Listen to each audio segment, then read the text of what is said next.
Hello kids, this is Mr. Whistler and this is your video lesson of the day. Today we're going to be talking about the Alien and Sedition Acts.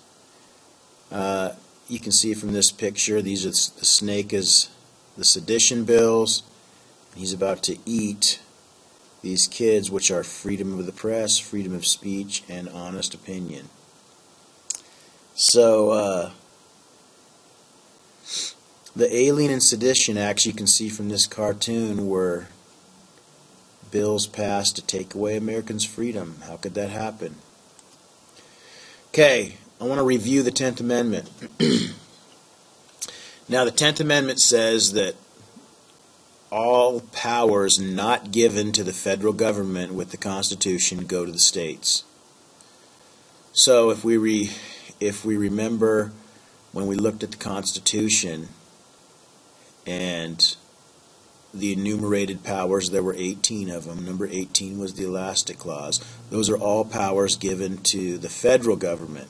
Well, if there's some power that the Constitution didn't give them, that goes to the states according to the Constitution. All right, our first word is impressment, and that is forcing Americans to serve in the British Navy. There was a time where we were kind of on the verge of war with Britain, and they were capturing our ships and forcing our sailors to serve on their ships. This was basically taking their freedom away as Americans, and this made our government very angry. So here's a picture of it. And kidnapping American sailors to serve on British ships. There was really nothing these sailors could do about it. They're out in the middle of the ocean. What are they going to do? Jump off and swim? So they were kind of stuck. Taking Americans' freedom away could cause a war that very nearly did. All right, states' rights. Now this one I want to talk about a little bit. This one's very important. We're going to be talking about states' rights probably for the rest of the year. And there's like three things that kind of go with this. Now, states' rights, it kind of is a little bit responsible for the Civil War. And John Adams and some things that he does in this lesson that I'm going to talk about kind of brought this idea of states' rights into everybody's mind. So the official for states' rights is rights and powers of the states by the Constitution, and they're kind of referring to the 10th Amendment here. All powers not given to the federal government go to the states. So the states have some powers granted by the Constitution. The 8th grade, another part of states' rights is the belief that state laws are higher than federal laws. The states are more powerful than the federal government. Now, judicial review has not been established yet. I've taught you guys what judicial review is. You know the definition, that it's when they look at a law, when the Supreme Court looks at a law and determines whether it's constitutional or not, and if they find it unconstitutional, they throw it out. Well, before the Supreme Court had this power, a situation came up where some laws were passed that were unconstitutional. Now, the Supreme Court doesn't get this power until they have a court case, and they set a precedent about it, and they start following the precedent. So before this happened, the states almost tried to take this power using the 10th Amendment. So the SIG is, this gives the states power to nullify federal laws that were unconstitutional. And we'll talk about that during the lesson a little more in detail and depth. All right, our next word is alien. Official, an immigrant living in a country in which he or she is not a citizen. 8th grade, not a citizen. They don't have the same rights as citizens, and the government doesn't feel like they can be trusted in times of war. There have been times of war where we have taken people of certain nationalities and put them in camps or or done things to them because we didn't think they would be loyal to us, but loyal to their original country. Next word is sedition. Activities aimed at weakening an established government. People doing things against the government. It could cause the government to collapse. Now I show a picture of John Adams here. President John Adams signed the Alien and Sedition Acts that the Federalist ran through Congress. And this is a Democratic-Republican campaign poster for the election of 1800. And it says here, turn out, and save your country from ruin. They're really talking about the Alien and Sedition Acts. Right here it says, down with the Tories. Tories is an old British political party. Down with the Tories, down with the British faction. What does faction mean again? Political party. All right, in 1789, the French Revolution started, and it was during Washington's first term, and it was inspired by our revolution. The French helped us, and they saw what we accomplished, and they wanted the same thing for their country. So some people thought we should help the French because they helped us. But Washington knew we could not do this. We couldn't afford it. Our country was in bad shape economically, and we weren't able to do this. We were too new of a country to be getting in another war. This would have been very, very bad for us. It might have spelled the end of our country had we done this. Well, a few years into the French Revolution, they got into another war at the same time with Britain. And this time they asked us for help. Well, some of the people in our country, mostly in the South, wanted to help France. Other people in the country, mostly in the North, who were manufacturers and who did a lot of trading with Britain and made a lot of money from Britain, wanted to help Britain. Washington said no, and he gave out his proclamation of neutrality, which said we're going to be neutral, we're not going to take sides, and we're going to leave you guys alone. We cannot help you. We are neutral. Well, this was basically Washington's foreign policy for the next 100 years, and a lot of presidents after him followed this. We stayed out of alliances with other countries. Well, one good thing about being neutral, since we were neutral, we traded with both countries.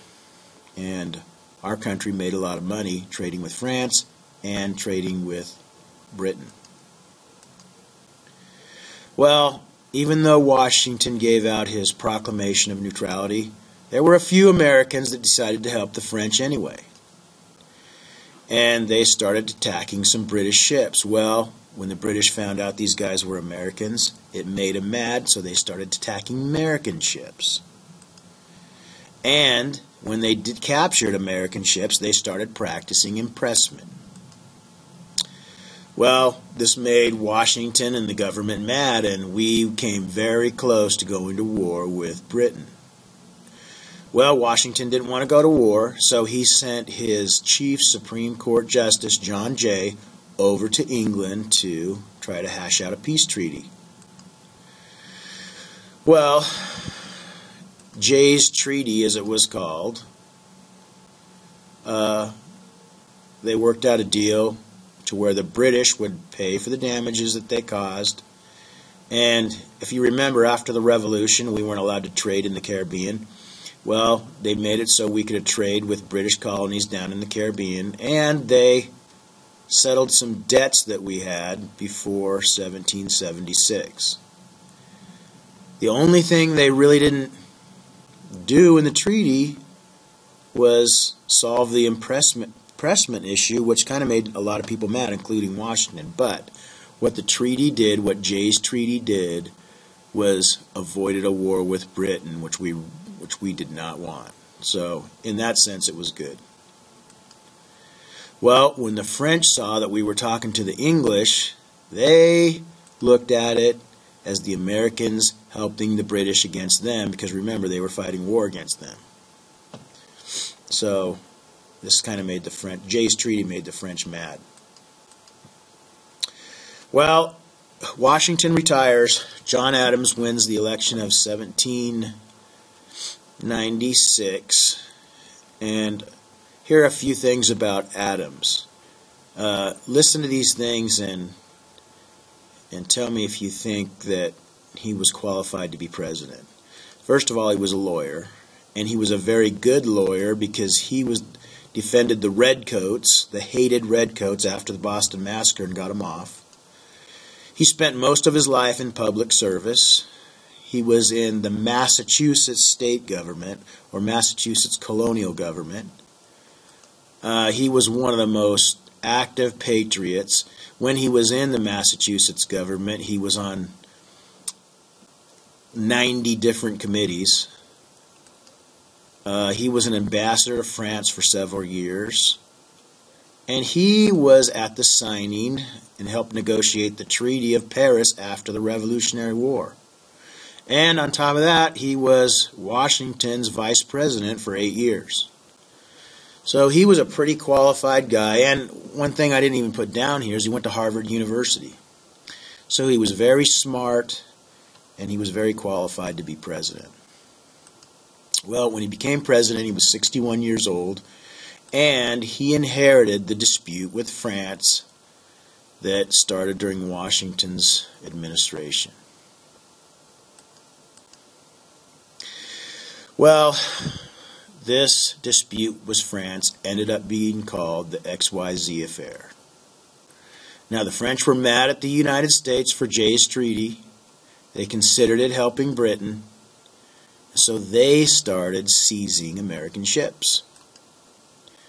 Well, Adams tried to avoid war with France, so he sent a delegation of men to try to hash out a peace treaty with them. But, we want to see the foreign minister. Well, the French foreign minister refused to meet with the Americans. And instead, he sent 3 agents or 3 representatives or 3 of his little flunkies out instead. And when they came out there, they demanded a bribe. No, you cannot see him. Give us money. Well, Adams was furious when he heard about that. And he called those agents Mr. X and Mr. Y and Mr. Z. I'm furious with Mr. X and Mr. Y and Mr. Z. He said they weren't going to get anything. Not a sixpence will they get. And then he told Congress, get ready for war. We're going to take care of these Frenchies. So we kind of fought this undeclared war with France for a couple years. Congress responded by strengthening the armed forces. They increased the size of the army. We didn't have a navy at the time, and they created the Navy Department in 1798, and they set money aside and started building warships. Well, for a couple of years, between 1798 and 1800, American and French ships clashed a few times in the ocean. Now, neither country declared war, so we weren't in an official war, but we were blasting each other from time to time. Finally, in 1800, Adams' people negotiated and came up with an agreement that ensured the peace. So, after or during this 2-year period when we were having trouble with France, the Federalists in Congress and Adams decided to pass the Alien and Sedition Acts. So this was their thinking behind it. There was really 2 reasons why they passed these. The first reason, and the reason I think the main reason that they passed them, was the Democratic Republicans were writing things in newspapers that were bad about Adams and the government and the Federalists, and they were complaining about all the stuff that they were doing, And the Federalists kind of just wanted to shut the Democratic Republicans up. So that's one reason they passed the Alien and Sedition Acts. And the other one was, since we were at this war with, this unofficial war with France, we had a lot of French immigrants living in the country. And we weren't sure if they would be loyal to the United States or France. So they passed these laws to kind of protect our nation's security. Well, they were called the Alien and Sedition Acts, and the first one was the Naturalization Act. It required that aliens be residents for 14 years instead of 5 years before they became eligible to be a citizen. So they figured 5 years might not be long enough for somebody to move from a country and adopt American ideals, so they changed it to 14 years. This one really didn't violate the Constitution. The next two do. Now, the Alien Acts allowed the president to imprison aliens, people that lived here from another country that weren't citizens, or send those he considered dangerous out of the country. So the president looks at somebody and says, you look kind of dangerous. I think I'll put you in jail. That is violating the Fifth Amendment, where it says you can't take away someone's life, liberty, or property without due process of law. Well, he's taken their liberty away. And the next one's even worse. The Sedition Act made it a crime to speak, write, or publish false, scandalous, and malicious criticisms of the government. Hey, you can go to jail if you say mean things about the government. This one, to me, was really aimed at the Democratic Republicans. Well, for this whole year, we've been talking about how the people are afraid of a government that's too strong because they're worried. They had a bad experience with England and the king, and they're worried that their rights were going to be taken away. And a lot of other people said, well, don't worry about it. Our rights are protected in the Constitution, plus we have a Bill of Rights. Well, right here is proof that even though we have those things in the Constitution, they're trying to take our rights away. So the people's fears were justified. The Democratic Republicans regarded these laws as Federalist tyranny, and Jefferson and Madison wrote documents of protest. Now, these documents of protest that they write are the thing that puts states' rights into the brains of everybody around. Now, this kind of wakes up the sleeping dog. It's always kind of there, but nobody ever really talked about it until now. So, the Virginia and Kentucky resolutions. Americans' fears were coming true. The government was taking their rights away, and Madison Jefferson wrote these documents of protests. Well, these documents of protest were read in the legislatures of Virginia and Kentucky, and they passed them into law. And they became known as the Virginia and Kentucky resolutions. They basically said, if the federal government passes laws that are unconstitutional, then the states have the right to nullify them. Now, they passed these laws using the 10th Amendment as justification for this. Any laws not given to the federal government go to the state. Well, in the Constitution, you didn't have any laws that talked about judicial review at the time. And I don't think our founding fathers thought people would pass laws that were unconstitutional. So, after Jefferson wrote these